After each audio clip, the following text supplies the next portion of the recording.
இனி அண்ணாமலை தப்பிக்கவே முடியாது. அந்த அளவுக்கு மொத்த சங்கிகளை இன்னைக்கு கையும் களவுமா சிக்கி இருக்கிறாங்க. மொத்த ஆதாரங்களையும் உச்சநீதிமன்றத்தில் இன்னைக்கு சிபிஐ ஹேண்ட் ஓவர் பண்ணியிருக்கிறாங்க. அந்த அளவுக்கு சங்கிகள் அம்பலப்பட்டு போய் குறிப்பா தமிழ்நாடு மக்களுக்கு முன்னாடி ஏன்டா இவ்வளவு கேவலமானவர்களான நீங்களா, இவ்வளவு கேடுகட்ட அரசியலா பண்ணுவீங்க அப்படின்னு சொல்லி மொத்த தமிழ்நாடு மக்களும் சங்கிகளை பார்த்து கேட்காத கேள்விகளை கேட்டுட்டு இருக்கிறாங்க. அதாவது மேட்ரு என்னன்னு பார்த்தோம்னா, இனிமையான இல்லறத்திற்கு இதோ வந்துவிட்டது ஒரு அற்புதமான தீர்வு. நீண்ட நேர இல்லற பிரச்சனை, குழந்தையின்மையின் காரணமாக ஏற்படக்கூடிய மன அழுத்தம், இதற்கெல்லாம் ஒரு இயற்கையான தீர்வு தேடுறீங்களா? அஸ்வகந்தா, சஃபேத் முஸ்லி, சிலாஜித் போன்ற 26க்கும் மேற்பட்ட இயற்கையான மூலிகைகளை கொண்டு தயாரிக்கப்பட்ட தரமான நம்பகமான ப்ராடக்ட். ISO, GMP, FSSAI போன்ற மத்திய மாநில மற்றும் உலக நாடுகளின் அங்கீகாரம் பெற்ற தரமான இயற்கை உணவு. உங்கள் இரவும் இல்லறமும் நீண்ட நேரம் நல்லறமாக மாறுவதற்கு கீழே இருக்க நம்பரை தொடர்பு கொள்ளுங்க. சமீபத்தில் மைக்கேல் பட்டியில ஒரு மாணவி லாவண்யா சொல்லக்கூடிய ஒரு மாணவி அவங்க தற்கொலை செஞ்சுக்கிட்டாங்க. இந்த தற்கொலை செஞ்சுக்கிட்ட இந்த விவகாரத்தை வச்சு அண்ணாமலை என்ன செஞ்சாரு, இது வந்து கட்டாய மதமாற்றம், கிறிஸ்தவ ஸ்கூல்ல கிறிஸ்தவ மதமாற்றம் நடக்குது அப்படி சொல்லி, வட மாநிலங்கள் எப்படி முஸ்லிம்கள் மதமாற்றம் பண்றாங்க, கிறிஸ்தவர்கள் மதமாற்றம் பண்றாங்க, லவ் ஜிஹாது பண்றாங்கன்னு எப்படி ஒரு உருட்டு அரசியல் செய்வாங்களோ அதை அண்ணாமலை இங்க கொஞ்சம் ட்ரை பண்ணி பார்த்தாரு. அண்ணாமலை இங்க தலைவராக இருந்த காலகட்டத்தில் இந்த அரசியல ஒன்று ட்ரை பண்ணி பார்த்தாரு. அப்போ ஒரு மாணவி, கிறிஸ்தவ பள்ளியில படிக்கக்கூடிய ஒரு மாணவி மரணம், அவங்களுடைய தற்கொலையை வச்சு இது கிறிஸ்தவ மதமாற்றம், கட்டாய மதமாற்றம் அப்படின்னு சொல்லி ஒரு உருட்டு அரசியல் செஞ்சாங்க. தஞ்சாவூர்ல இருக்கக்கூடிய மைக்கேல் பட்டின்னு சொல்லக்கூடிய ஒரு சின்ன ஊரு, அங்க இருக்கக்கூடிய தூய இருதய பள்ளி அப்படின்னு சொல்லக்கூடிய ஒரு கிறிஸ்தவ பள்ளி, அந்த பள்ளியில நடந்த சம்பவம். அப்பவே போலீஸ் விசாரணை நடந்தது. மாஜிஸ்ட்ரேட் வந்து அந்த மாணவியை வீடியோ எடுத்தாங்க. எல்லா விவரத்தையும் மாணவிகிட்டே வாக்குமூலம் கேட்கும் போது கூட இதுல எந்த ஒரு மதமாற்றமும் இல்ல, பணிச்சுமை காரணமா, மன அழுத்தம் காரணமா தான் அந்த மாணவி தற்கொலை பண்ணிட்டா அப்படின்ற விவரம் வந்தது. ஆனாலும் முடியாது, இதை மாநில காவல்துறை விசாரிச்சா திமுகவுக்கு சாதகமா விசாரிப்பாங்க, என்னவோ திமுக கிறிஸ்தவர்களுக்காக கட்சி நடத்துற மாதிரி திமுகவுக்கு சாதகமா நடத்துவாங்க, அதனால இதுல சிபிஐ விசாரணை நடத்தணும்னு சொல்லி இந்த கேஸ் அந்த காலகட்டத்தில் சிபிஐ கையில ஒப்படைச்சாங்க. சிபிஐ இந்த கேஸ் 2022 நடந்த சம்பவம். 2022 இருந்து சிபிஐ விசாரிச்சு அண்ணாமலையும் பாஜக தலைவர் பொறுப்புல இருந்து ஓய்வு கொடுத்து அவரை வீட்டுக்கு அனுப்பி விட்டாங்க. அதுக்கப்புறம் இப்போ சிபிஐ நீதிமன்றத்தில் இந்த கேஸ் சம்பந்தமான முழுமையான அறிக்கையை நீதிமன்றத்தில் சமர்ப்பிச்சிருக்கிறாங்க. சிபிஐயோட அந்த அறிக்கையை ரொம்ப அழகா என்ன நடந்ததுன்றத டாப் டு பாட்டம் ரொம்ப அழகா தெளிவுபடுத்திருக்காங்க. அதுல சிபிஐ சொல்ல முக்கியமான விஷயம் என்னன்னா, மாணவியோட தற்கொலை கட்டாய மதமாற்றமா அல்லது பள்ளியில் நிலவிய சூழலா அல்லது குடும்ப பிரச்சனையா, இப்படி பல கோணங்கள்ல எங்களோட விசாரணையை நாங்கள் நடத்தினோம். அதுல என்ன நடந்ததுன்னா, முதல் கட்டமா பள்ளியில இருக்கக்கூடிய சூழல், பள்ளியில என்னதான் நடந்துச்சு அப்படின்னு சொல்லி பள்ளி சூழல்ல போய் நாங்கள் எங்களோட விசாரணை மேற்கொண்டோம். அப்படி பார்க்கும்போது அந்த விடுதி காப்பாளர், அந்த வார்டன், அங்க இருக்கக்கூடிய அந்த ஹாஸ்டலுடைய வார்டனா இருக்கக்கூடிய சகாயமரி வார்டனா பொறுப்பேற்றதுக்கு பிறகு மாணவர்களுடைய எண்ணிக்கை குறைந்தது, துணை விடுதி காப்பாளர்கள் பணி விலகல் அதிகமா நடந்தது அப்படின்னு சொல்லி சொல்றாங்க. அப்ப சகாயமரி பொறுப்பேற்றதுக்கு பிறகு மாணவர்களோட எண்ணிக்கை குறையுது. அந்த அளவுக்கு அவங்க ரொம்ப ஸ்ட்ரிக்டாவோ ரொம்ப கடுமையாவோ சகாயமரி நடந்திருக்கிறாங்க. இது மாணவர்கள் மட்டும் அவங்களால துன்புறுத்தப்படல, அவங்க கூட வேலை செய்யக்கூடிய விடுதிக்கு துணை காப்பாளர், இவங்க காப்பாளர், அவங்க துணை காப்பாளர்கள் கூட இவங்களுடைய பிரஷர் தாங்காம பல பேர் வேலையை விட்டு போயிட்டாங்க. அப்ப சகாயமரின்ற நேம் இந்த இடத்துல ரொம்ப வலுவா ரெஜிஸ்டர் ஆகுது. அதுக்கப்புறம் விடுதி கணக்கு வழக்கு வவுச்சர் சகாயமரி பொறுப்பு ஏற்றுக்கிட்டாங்களாம். விடுதியோடைய அந்த ஹாஸ்டலோடைய ஒட்டுமொத்த கணக்கு வழக்கு எல்லாமே சகாயமரியோட கண்ட்ரோல்ல இருந்திருக்குது. கொரோனா டைம்ல வந்து அந்த லாக்டவுன், ஃபர்ஸ்ட் லாக்டவுன் வரும்போது அந்த ஹாஸ்டல் வந்து மூடப்பட்டுருச்சு. எல்லா மாணவர்களும் வீட்டுக்கு போயிட்டாங்க, ஹாஸ்டல் மூடப்பட்டுருச்சு. ஆனா லாவண்யா மட்டும் ஹாஸ்டல்லே தங்கி இருந்தார் அப்படின்னு சொல்லப்படுது. ஏன்னா பல பேர், ஏன்னா மோடிஜி வந்து லாக்டவுன் அப்படிங்கறது வந்து முன்னாடி டைம் எடுத்து, நான் லாக்டவுன் ஒன்று போட போறோம், முன்னாடியே காய்கறி வாங்கிக்கோங்க, மளிகை ஜாமான் வாங்கிக்கோங்க, எந்த அவகாசமும் மோடிஜி கொடுக்கல. திடீர்னு 8 மணிக்கு மனுஷன் டிவில வந்தாரு. மோடிஜி 8 மணிக்கு டிவில வந்தாலே இப்பெல்லாம் பயமா இருக்குது. அப்ப 8 மணிக்கு டிவில வந்து லாக்டவுன், நீ காலையில இருந்து எங்கேயுமே வெளில போக கூடாது அப்படின்னு எப்படி அறிவிச்சார் இல்லையா?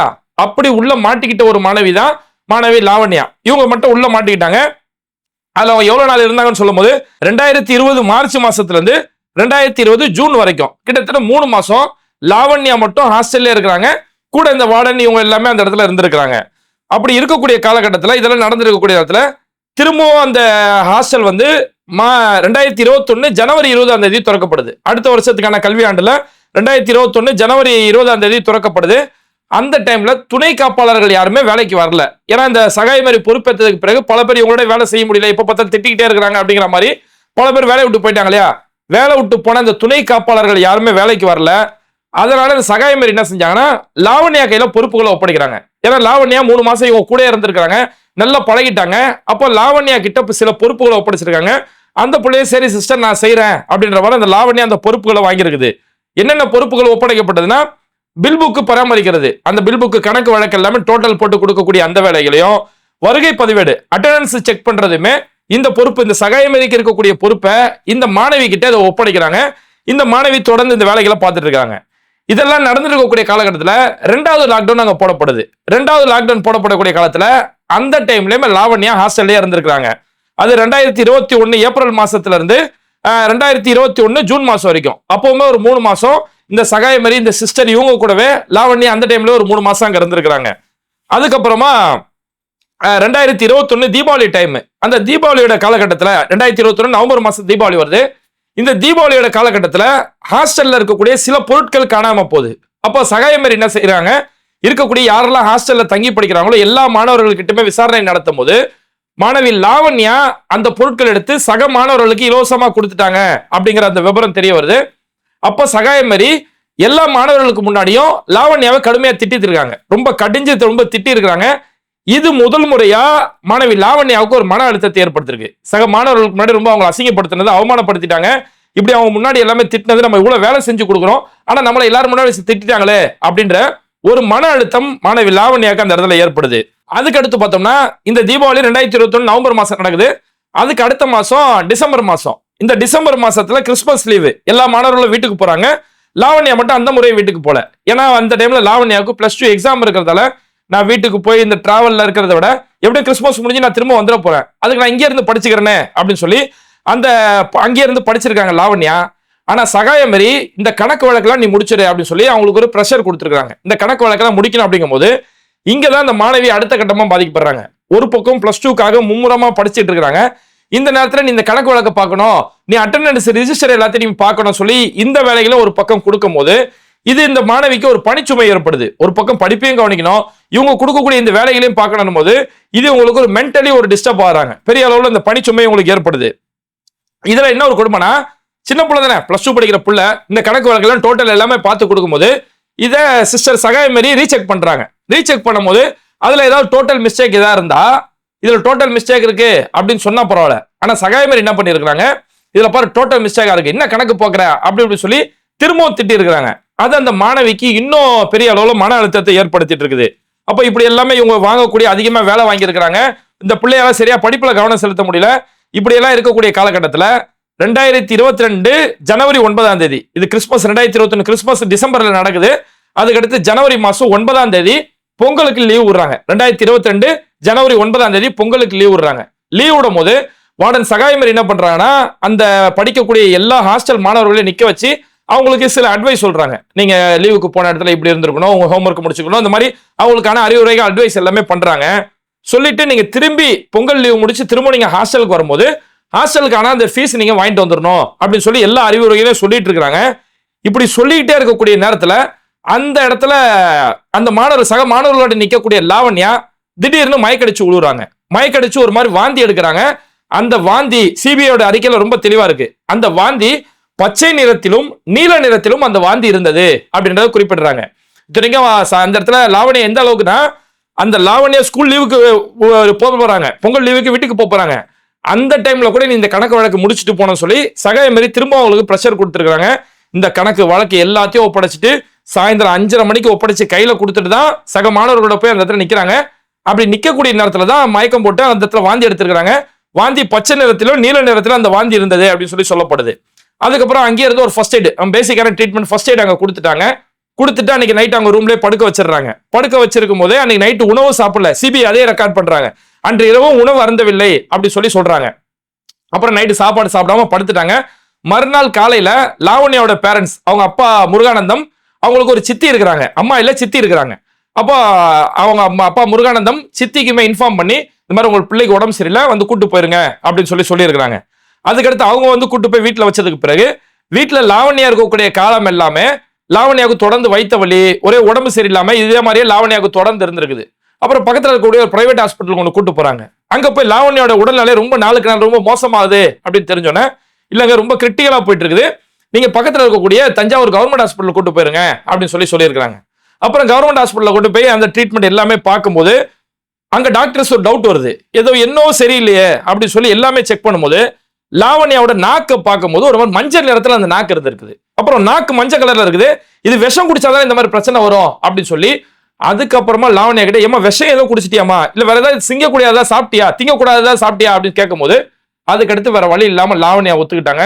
ஆமா, நான் அந்த ஜனவரி 9ஆம் தேதி பொங்கல் லீவுக்கு கிளம்புறதா இருந்தேனே, அன்னைக்கு எங்க ஹாஸ்டல்ல இருந்து ஒரு பூச்சி மருந்து எடுத்து நான் குடிச்சிட்டேன்.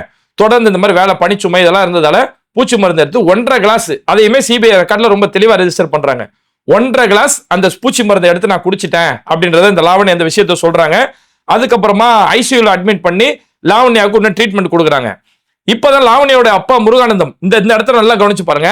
லாவண்யாவோட அப்பா முருகானந்தம் சொந்தக்காரங்க ஃப்ரெண்ட்ஸ் எல்லாருக்கும் இன்ஃபார்ம் பண்றாங்க, இந்த மாதிரி லாவண்யா வந்து பூச்சி மருந்தை குடிச்சிட்டா, விஷத்தை குடிச்சிட்டா, இதுக்கு காரணம் சகாயமேரி வந்து ஓவரா அந்த பிள்ளைய போட்டு வேலை வாங்கியிருக்காங்க, அந்த பிள்ளைய படிக்கவும் வச்சு அந்த பிள்ளைக்கு கணக்கு வழக்கே பார்க்க சொல்லி எல்லா வேலையும் என் பிள்ளைய வாங்கி திட்டி இந்த மாதிரி பண்ணியிருக்காங்க, இதனால பிள்ளை தாங்க முடியாம பூச்சி மருந்து குடிச்சிருச்சுன்னு சொல்லி அப்பா அன்னைக்கு சொந்தக்காரங்களுக்கு இன்ஃபார்ம் பண்ணும் போது கூட பனிச்சுமை வேலை அதிகமா வாங்கிட்டாங்க அப்படின்றத அப்பா சொல்றாரே தவிர இங்க எந்த ஒரு இடத்துலயுமே மதமாற்றம் அப்படின்ற பேரே வரல. இந்த இடத்துல நல்லா நோட் பண்ணீங்க, இதை சிபிஐ குறிப்பிடுறாங்க. அப்பா போன் பண்ணி சொல்லும் போது கூட அந்த மாதிரி பனிச்சுமை தான் சொன்னாரே தவிர அந்த போன் கால்ல கூட மதமாற்றம்ன்றத அப்பா குறிப்பிடல அப்படிங்கறத சிபிஐ அந்த இடத்துல குறிப்பிடுறாங்க.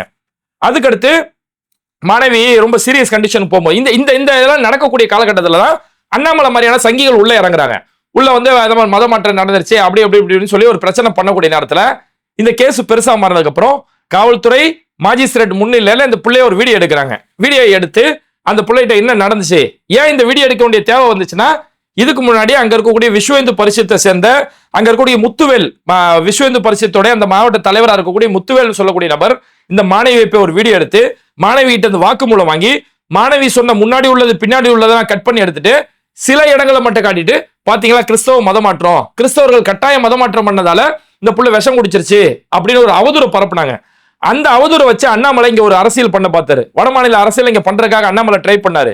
அதனாலதான் மாஜிஸ்ட்ரேட் அங்க வீடியோ எடுக்க வேண்டிய ஒரு கட்டாயத்துக்கு தள்ளப்பட்டாங்க. அப்ப போலீஸ் மாஜிஸ்ட்ரேட் போய் அந்த மாணவியை போய் ஒரு வீடியோ எடுக்கிறாங்க. என்னமா நடந்துச்சு அப்படின்னு சொல்லும் போது அவங்க கிட்ட சொல்றாங்க, கட்டாய மதமாற்றம்லாம் எதுவும் இல்ல, ஒர்க் ப்ரெஷர் எனக்கு அதிகம், படிப்பே நான் கவனிக்கணும், இந்த மாதிரி சிஸ்டர் சகாயமேரி கடுமையான வேலை கொடுத்துருந்தாங்க, நான் தற்கொலை செஞ்சுட்டு சிஸ்டர் சகாயமேரி தான் காரணமே தவிர ஆனா மதமாற்றம் இதுக்கு காரணம் கிடையாது, என்ன மதமாற சொல்லல அப்படிங்கிற முழு விபரத்தையுமே மாணவி அந்த இடத்துல சொல்லி இருக்கிறாங்க. ஓகே, இப்ப சிபிஐ விசாரணையோட அடுத்த கோணத்துக்கு போறாங்க. இது வரைக்கும் பள்ளி சூழல் அப்படின்ற பாயிண்ட் ஆஃப் வியூல விசாரிக்கிறாங்க. இப்ப மதமாற்றம் அப்படின்ற பாயிண்ட் ஆஃப் வியூல விசாரிக்கும் போது அப்ப என்ன சொல்றாங்கன்னா, நாங்க 2010 எந்த மாணவர்கள் எல்லாம் படிச்சுட்டு வெளியில போனாங்களோ, அவங்களுடைய டிகிரி கம்ப்ளீட் பண்ணிட்டு இல்ல +2 வரைக்கும் படிச்சு முடிச்சுட்டு எந்த மாணவர்கள் எல்லாம் வெளியில போனாங்களோ, லாவண்யாவுக்கு முன்னாடி பேட்ச், இந்த எந்தெந்த மாணவர்கள் சர்டிபிகேட் வாங்கிட்டு வெளியில போனாங்களோ அந்த மாணவர்களை எல்லாமே நாங்க ஆய்வு செஞ்சோம், விசாரணை செஞ்சோம். அந்த மாணவர்கள் யாருமே மதம் மாறல. ஏன் இல்ல சர்டிபிகேட் வாங்கி செக் பண்ணாங்கன்னா, இவங்க ஸ்கூல்ல சேரும் போது அரவிந்தன் பேர்ல சேர்ந்திருப்பாரு, வெளியில போகும்போது அந்தோனின்ற பேர்ல எதுவும் போனாரா, கிறிஸ்தவ மதமாற்றம் நடந்ததா, கட்டாய மதமாற்றம் நடந்ததா அப்படின்ற கோணத்துல நாங்க போய் விசாரிச்சோம். எந்த ஒரு மாணவர்களும் மதமாற்றம் படவே இல்லை, எந்த ஒரு மாணவர்களும் மதமாற்றம் பண்ணப்படல. லாவண்யா எந்த வீடியோ சொன்னாங்களோ, மாஜிஸ்ட்ரேட் கிட்ட எந்த வீடியோ சொன்னாங்களோ அதுல கூட எந்த ஒரு மாணவர்களும் மதமாற்றம் பண்ணப்பட்டதாவோ கட்டாய மதமாற்றம் பண்ணப்பட்டதாவோ, நான் 3 மாசம் அங்க தங்கியிருந்தேனே, 2 லாக்டவுன்லயே 3 மாசம் தங்கியிருந்தேனே, இந்த நேரத்துல என்ன மதமாற்றம் பண்ணி கட்டாயம் பண்ணப்பட்டதாவோ லாவண்யா எந்த இடத்திலும் குறிப்பிடப்படவில்லை. முன்னாள் மாணவர்களும் விசாரித்தோம், அங்கும் எதுவும் குறிப்பிடப்படவில்லை அப்படின்றத சிபிஐ ரொம்ப ஸ்ட்ராங் அந்த இடத்துல குறிப்பிடுறாங்க. அப்ப மதமாற்றம் என்ற பாயிண்ட் எங்க இருந்து வருதுன்னா சிபிஐ அங்கதான் குறிப்பிடுறாங்க. விஹெச்பியோட தலைவர் விஸ்வ இந்து பரிஷத்தை சேர்ந்த முத்துவேல் அப்படின்னு சொல்லக்கூடிய நபர், இவர் தான் இப்ப இந்த மாணவியை வீடியோ எடுக்கிறாரு. அந்த மாணவியோட வீடியோவை அண்ணாமலை கிட்ட கொடுக்குறாரு. அண்ணாமலை அந்த வீடியோவை அறகுறையா வெட்டி தன்னுடைய ட்விட்டர் பேஜில் போடுறாரு.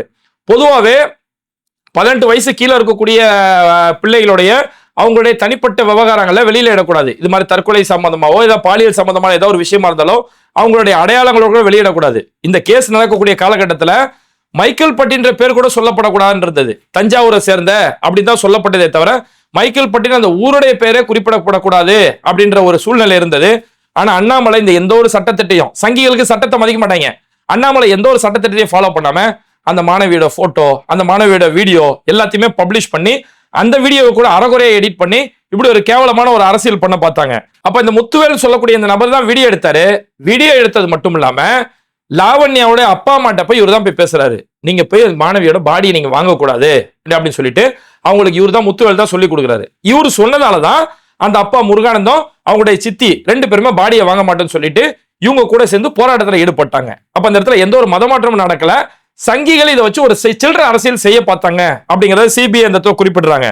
அதுக்கடுத்து உடல் வாங்கணும் அப்படின்ற காலகட்டத்தில் இந்த அப்பா அம்மா ஒளிஞ்சுக்க சொல்லியிருக்காங்க. நீங்க வந்து கொஞ்ச நாள் முன்னாடி வராதீங்க, எங்க மறைஞ்சு இருந்துக்கோங்க அப்படின்னு சொல்லி அந்த உடம்பை வாங்காம வச்சு, ஏன்னா உடல்ல எவ்வளவு நாள் அடக்கம் பண்ணாம இருக்குமோ எரிக்காம இருக்குமோ அது வரைக்கும் நம்ம ஒரு அரசியல் செஞ்சுக்கலாம் அப்படிங்கிறதுக்காக இந்த அப்பாவியா இருக்கக்கூடிய உங்க அப்பா அம்மா வச்சுக்கிட்டு இந்த மாதிரியான சித்து விளையாட்டு செஞ்சிருக்கிறாங்கன்ற முழு உண்மைத்தன்மை சிபிஐயோட இந்த விசாரணையில தெரிய வருது.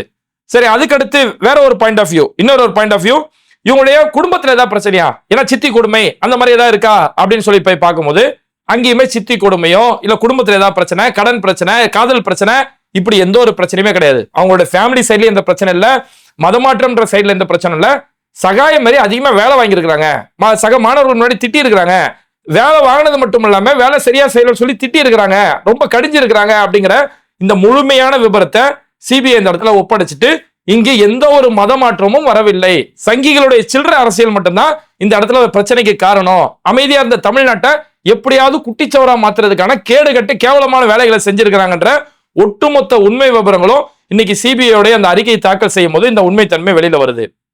ஏன்னா அண்ணாமலை வந்து சும்மா தான் போற இடத்துலாம் செல்ஃபி எடுக்கிற மாதிரி ஆளை செட் பண்ணி தனக்கு கூட்டம் வர மாதிரி பாஜக மத்த எந்த தலைவர்களுக்கும் கூட்டம் வராது, அண்ணாமலைக்கு மட்டும் ஒரு கூட்டம் வரும். ஏன்னா அண்ணாமலை தலைவர் அந்த காலகட்டம் இவரோ சக தலைவர்கள் மாதிரியே ஒரு பில்டப் கொடுத்துருந்தார் இல்லையா, அந்த மாதிரி வட மாநிலத்தில் நடக்கிற மாதிரி ஏதோ ஒரு அரசியல் நடந்துருமா அப்படிங்கிறதுக்காக இந்த வழியை என்னென்னோ ட்ரை பண்ணி பார்த்தாங்க. ஆனா சங்கிகளுடைய எந்த ஒரு திட்டமும் தமிழ்நாட்டில் செல்லுபடி ஆகல. அப்படி செய்யப்பட்ட ஒரு விஷயம் தான் மாணவி லாவண்யாவுடைய இந்த மரணத்தை வச்சு சாவு வீட்டில் அரசியல் செய்வாங்களே, இந்த கேவலமான ஒரு அரசியல், சாவு வீட்டில் பணத்தை வச்சு அரசியல் செய்யறது, அந்த பணத்தை வச்சு செய்யக்கூடிய ஒரு அரசியலை தான் இன்னைக்கு செஞ்சிருக்காங்க அப்படிங்கிறது சிபிஐயோட விசாரணையில தெரிய வந்தது. ஏன்னா இவங்களுக்கு வந்து எப்படின்னா எங்கடா கிறிஸ்தவர்கள் சிக்குவாங்க, எங்கடா ஒரு இஸ்லாமியனோட பெயர் சிக்கும் அப்படிங்கறத இவங்க தேடி தேடி பார்த்துட்டு இருப்பாங்க. சமீபத்துல குஷ்பு வந்து தேசிய மகளிர் ஆணைய பொறுப்புல இருந்தாங்க தெரியுமா, அந்த டைம்ல கர்நாடகாவுடைய உடுப்பி மாவட்டத்துல ஒரு ஸ்கூல்ல ஒரு பிரச்சனை நடக்குது. ஒரு ஸ்கூல்ல வந்து அந்த ஸ்கூல்ல கேர்ள்ஸ் பாத்ரூம்ல வந்து யாரோ கேமரா வச்சுட்டாங்க, மொபைல் வச்சு கேமரா எடுக்கிறாங்கன்னு சொல்லி ஒரு பிரச்சனை உருவாச்சு. அந்த ஸ்கூல் கிறிஸ்தவ ஸ்கூல் அப்படிங்கறதால உடனடியாக தேசிய மகளிர் ஆணையம் இறங்குறாங்க. அந்த தேசிய மகளிர் ஆணைய பொறுப்புல இருந்த குஷ்பு களத்துல இறங்குறாங்க, பாத்ரூம் போய் ஆய்வு செய்யறாங்க, மாணவிகளோட ரூம் போய் ஆய்வு செய்யறாங்க, பயங்கரமா ஆய்வு செஞ்சாங்க. ஆனா ஆய்வு எல்லாம் கடைசியில வாயுவில தான் போய் முடிஞ்சது. என்னடான்னு சொல்லி பார்த்தா இங்க யாரோ ஸ்கூல் தரப்புல இருந்தோ வேற யாருமே அந்த கேமரா வைக்கல, சக மாணவிகள், அந்த மாணவிகள் கூட படிக்கக்கூடிய சக மாணவிகள் வீடியோ எடுத்து இவங்களை எதையாவது சும்மா கிண்டல் பண்றதுக்கோ அல்லது அவங்களை வேற ஏதாவது அச்சுறுத்துறதுக்காகவோ இது மாதிரியான வேலைகள் செஞ்சாங்கன்னு சொல்லி அந்த விசாரணையில தெரிய வந்து அதுல ஒரு 3 மாணவிகள் பிடிபட்டு அவங்க 3 பேரையும் அந்த காலேஜ்ல இருந்து சஸ்பெண்ட் பண்ணாங்க அப்படிங்கிற உண்மை தெரிய வந்தது.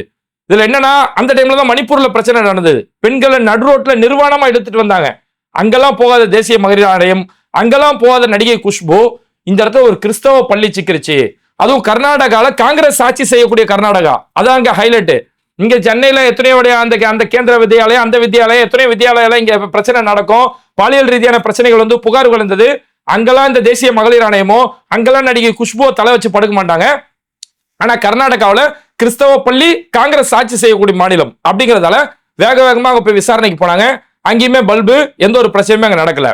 அதே மாதிரி மத்திய பிரதேசல ஒரு முறை நடந்த ஒரு சம்பவம், மத்திய பிரதேசம் விதிஷான்னு சொல்லக்கூடிய ஒரு பகுதியில் வந்து ஒரு கிறிஸ்டியன் ஸ்கூல், சென்ட் ஜோசப்னு சொல்லக்கூடிய ஒரு ஸ்கூலு, அந்த ஸ்கூல்ல +2 எக்ஸாம் நடந்திருக்கக்கூடிய டைம் கரெக்டா டிசம்பர் 6ஆம் தேதி எக்ஸாம் நடந்திருக்கிற டைம்ல ஒரு 500 சங்கிகள் திம்முன்னு உள்ள வராங்க, கல்லை தூக்கி அடிக்கிறானுங்க, கல்லை தூக்கி கண்ணாடி உடைச்சு காரை உடைச்சு அடிச்சு நாசம் பண்ணிட்டானுங்க.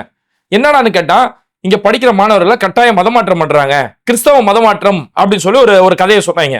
அதுக்கப்புறம் உள்ள படிக்கிற மாணவர்களை எல்லாருமே போலீஸ் வந்து அந்த இடத்துல விசாரிச்சு பார்க்கும்போது அப்படி எதுவுமே நடக்கல, மதமாற்றம் செய்யப்பட்டதா எந்த ஒரு தகவலும் இல்லை. இவங்க எந்த அளவுக்கு சொன்னாங்கன்னா இது வரைக்கும் 8 மாணவர்கள் உள்ள படிக்கிற மாணவர்கள் 8 மாணவர்களை கட்டாயம் மதமாற்றம் பண்ணிட்டாங்க அப்படின்னு ஒரு கதை சொன்னாங்க. ஆனா அப்படி உள்ள எந்த ஒரு ஆதாரமும் கிடைக்கல, அப்படி எந்த ஒரு மதமாற்றமும் அந்த இடத்துல நடக்கல.